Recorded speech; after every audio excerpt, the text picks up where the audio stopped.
कढ़ई बसैबा कढ़ई रे 2 चामच सोरिष तेल दे गरम करवा तेल गरम होला पर काटी रखिबा आलू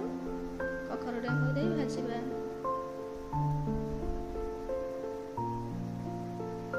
किछि समय भाजिला पर सेतरे वर्तमान 1 चामच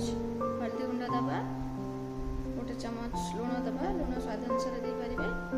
देकी भलसे गोळेबा गोळेकी भलसे ताकि भाजिबा सारा पर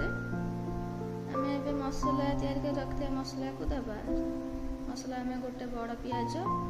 गोटे रसुण जीरा 1 चामच सोरस 1 चामच दे मसला तैयार करथिले ताको दे भलसे गोळेबा